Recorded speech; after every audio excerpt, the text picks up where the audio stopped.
Have you ever felt the weight of the world expecting you to be everything to everyone, but not to yourself?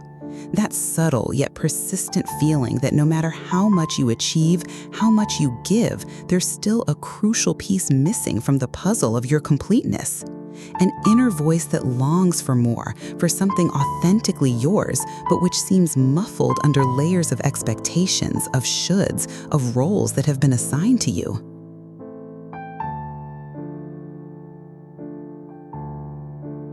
You seek recognition, perhaps in a partner, in your career, in others' approval, and for a moment it even seems you found it, but the feeling of emptiness returns like a persistent tide. You find yourself questioning your own decisions, doubting your ability to lead your life, to speak your truth with firmness and conviction. If this resonates with you, know that you are not alone. This inner struggle, this search for a strength that seems elusive, is a deeply human experience, especially for women navigating a world that, for so long, dictated how we should be, think, and feel.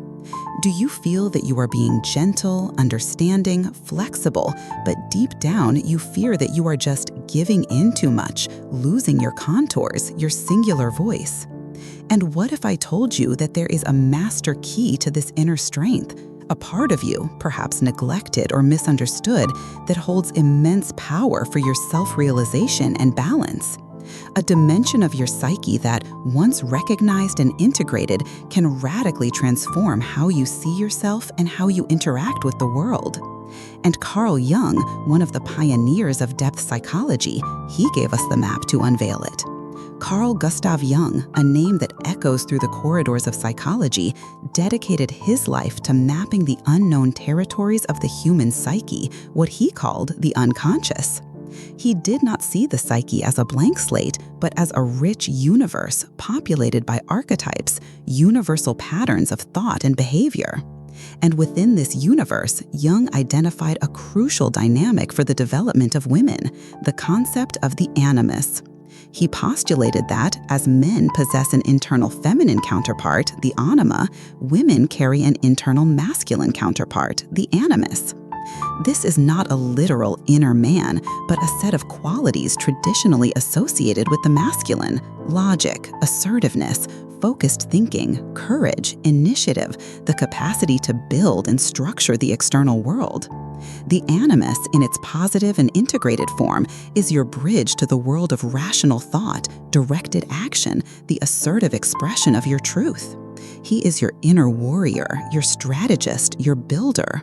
However, when the animus is unconscious or underdeveloped, it can manifest in problematic ways: rigid and dogmatic opinions, excessive and unfruitful argumentativeness, a fierce internal critic, or, conversely, a passivity that prevents you from pursuing your goals. Often, we project this undeveloped animus onto men, seeking in them the strength, direction, or validation that in reality we need to cultivate within ourselves. So, how does an unintegrated animus manifest in your daily life? You may find yourself caught in endless mental debates where an internal voice criticizes your every step, undermining your confidence. Or perhaps you find yourself repeatedly attracted to partners who seem strong and decisive, but who, over time, end up silencing your own voice or taking the reins of your life, leaving you feeling like a supporting character in your own story. It can be that defensive argumentativeness that arises when your ideas are challenged, not coming from a place of calm conviction, but from a need to be right at all costs, a sign of an insecure animus. Or the opposite, a paralyzing fear of expressing your opinions, of taking initiative, of setting clear boundaries, resulting in resentment and the feeling of constantly being overlooked. Think of the unintegrated animus as a ghost general within you. He can bark orders in the form of relentless self-criticism. You're not good enough. Who do you think you are to want this? Or he can project a shadow of authoritarianism in your interactions, causing others to pull away. At other times, he can be a sleeping sage, holder of immense logic and clarity, but one you rarely access, preferring to seek answers outside rather than consulting this internal compass.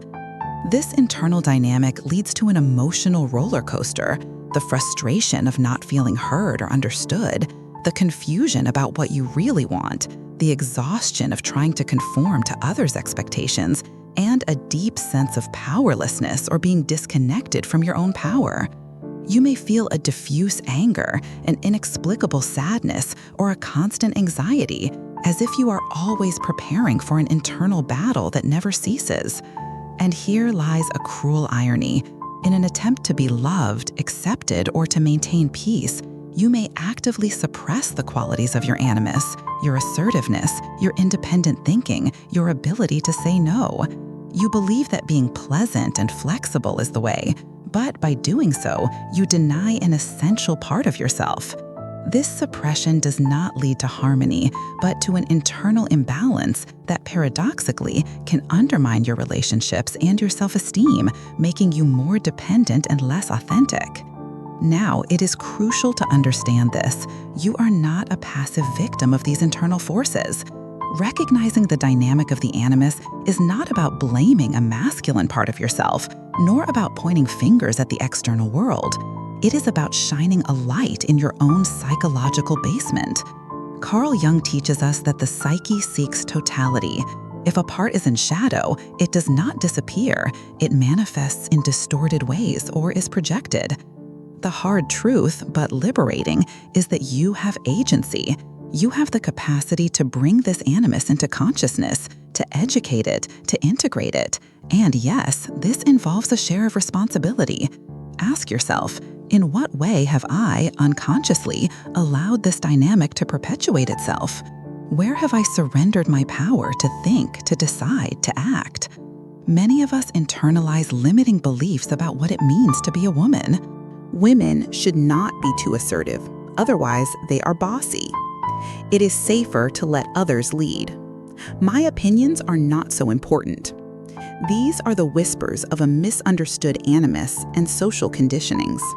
The comfort zone, where you avoid confronting these beliefs and the potential of your animus, may seem safe, but it is a golden cage that prevents your growth.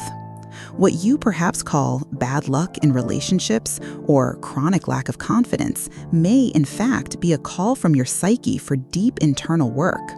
The root is not primarily out there, but in here.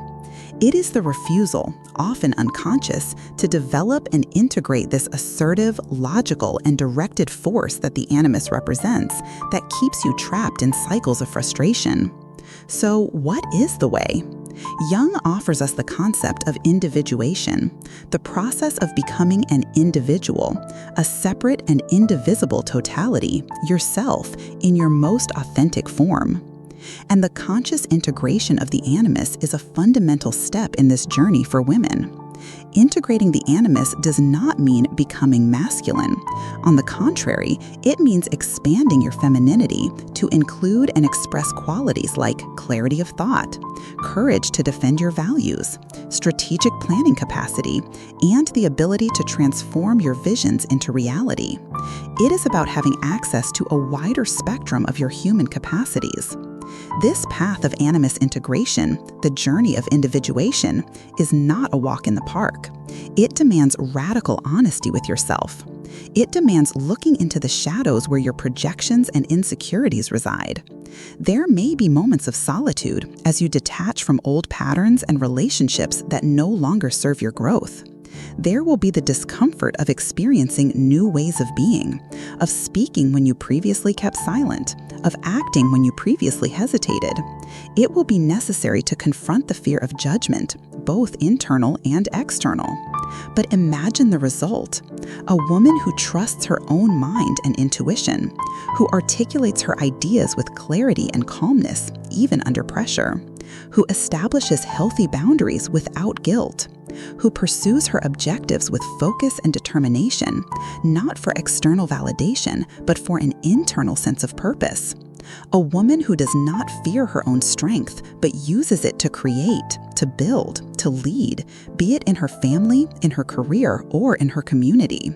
She becomes rooted in herself, an authentic and inspiring presence. When you integrate your animus, your relationships transform. You no longer attract or are attracted to partners who need a figure to fix or to dominate. Instead, you seek and attract genuine partnership relationships based on mutual respect, healthy interdependence, and admiration for each other's individuality. You become capable of a deeper and more meaningful dialogue, where the exchange of ideas enriches instead of threatening. The freedom that emerges from this integration is profound. Your choices become genuinely yours, not reactions to fears or deficiencies. You operate from a center of self-confidence and clarity, capable of discerning what is truly yours and what belongs to the other. Life ceases to be a series of reactions and becomes a conscious creation. The legacy of Carl Jung invites us to a heroic journey into ourselves.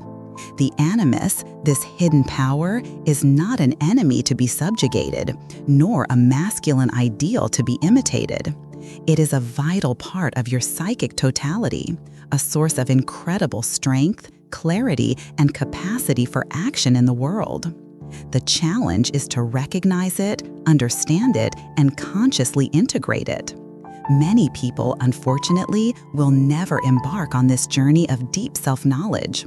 It is easier to remain on the surface, blame the external, repeat familiar patterns.